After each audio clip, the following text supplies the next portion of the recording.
निरोगी आरोग्यासाठी कामाला येतील अशा 26 गोष्टी. 1. अचानक ताप जास्त आल्यास भोपळ्याचे तुकडे करून रुग्णाच्या कपाळावर लावावे, ताप कमी होईल. 2. एका ग्लास पाण्यात 8 ते 10 कडुलिंबाची पाने उकळा आणि थंड झाल्यावर गाळून घ्या. बादलीभर पाण्यात मिसळून आंघोळ करा. त्वचेचा संसर्ग आणि सूज पूर्णपणे निघून जाईल. 3. जेवणासोबत दूध कधीच पिऊ नये, कारण दूध हा स्वतःच संपूर्ण आहार आहे. असे केल्याने अन्न आणि दूध दोन्ही नीट पचणार नाही. त्यामुळे दूध आणि अन्न यामध्ये किमान 2 तासांचे अंतर असणे आवश्यक आहे. 4. पोटात गॅस झाल्यास शुद्ध हिंग बारीक करून रुई नाभीवर ठेवा. यामुळे गॅस निघून जाईल आणि वेदना दूर होतील. 5. 1 चमचा ओवा 1/4 लिंबाच्या रसात मिसळून खाल्ल्याने गॅस शांत होण्यास मदत होते. 6. खाण्याच्या पानांची पेस्ट बनवून कपाळावर लावा आणि वाळल्यावर धुवा. यामुळे डोकेदुखीपासून आराम मिळेल. 7. कलौंजी आपले केस काळे करण्यास मदत करते आणि कोणत्याही संसर्गापासून बचाव करते. 8. रोज झोपण्यापूर्वी ऑलिव्हच्या 2 बिया 1 ग्लास दुधासोबत खाल्ल्याने मूळव्याध दूर होतो. 9. बीटरूटची पाने उकळून त्या पाण्याने डोके धुतल्याने डोक्यातील कोरडेपणा दूर होतो. 10. तुपात भाजलेले अद्रक खाल्ल्याने कफ नाहीसा होतो आणि उष्णतेपासून बचाव होतो. 11. अंधुक दिसत असल्यास संत्र्याच्या रसात काळी मिरी आणि सैंधव मीठ मिसळून सकाळी आणि संध्याकाळी प्यावे. 3 महिने याचा उपयोग केल्यास फायदा होईल. 12. 1 कप गाजराच्या रसात 1/4 कप पालक किंवा माठाचा रस मिसळून सूर्योदय आणि सूर्यास्ताच्या वेळी सेवन केल्यास दृष्टी सुधारते. 13. सकाळी उठल्याबरोबर रिकाम्या पोटी मीठ टाकून सफरचंद खाल्ल्यास डोकेदुखीपासून आराम मिळतो. 14.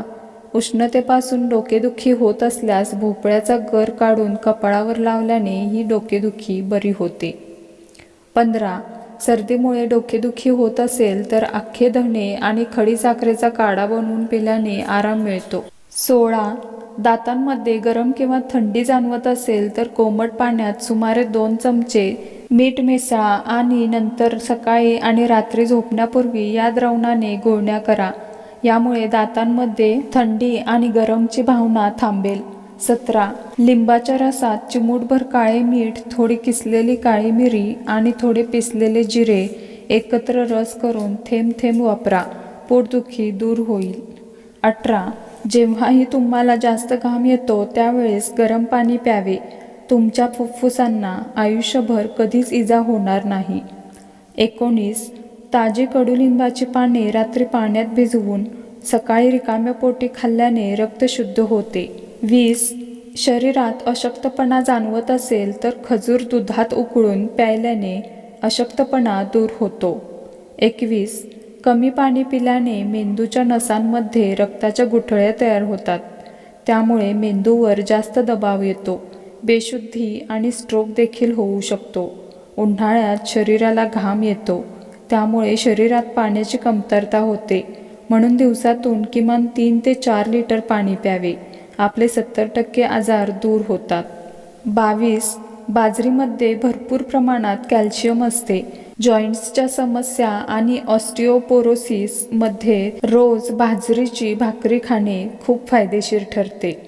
23. 1 ग्लास पाण्यात 1 चमचा ॲपल सायडर व्हिनेगर आणि 1 चमचा मध मिसळून रोज सकाळी आणि संध्याकाळी प्यायल्याने यकृताची कमजोरी दूर होते. 24. रोज रात्री झोपण्यापूर्वी बदामाच्या तेलाचे काही थेंब घ्या आणि त्याने तुमच्या चेहऱ्याला हलक्या हाताने मसाज करा. तेल त्वचेत शोषले जाईपर्यंत मसाज करा. नंतर तुमचा चेहरा पाण्याने स्वच्छ धुवा. त्यात असलेले पोषक तत्व त्वचेचा काळवटपणा लवकर दूर करून चेहऱ्यावर नैसर्गिक चमक आणण्यास मदत करतात. 25.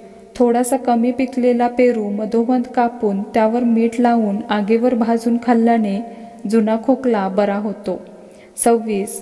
बडीशेपचा रस दह्यात मिसळून केसांना लावल्याने केस कधीच पांढरे होत नाहीत. माहिती आवडल्यास व्हिडिओला लाईक करा, शेअर करा आणि चॅनलला सबस्क्राईब करा.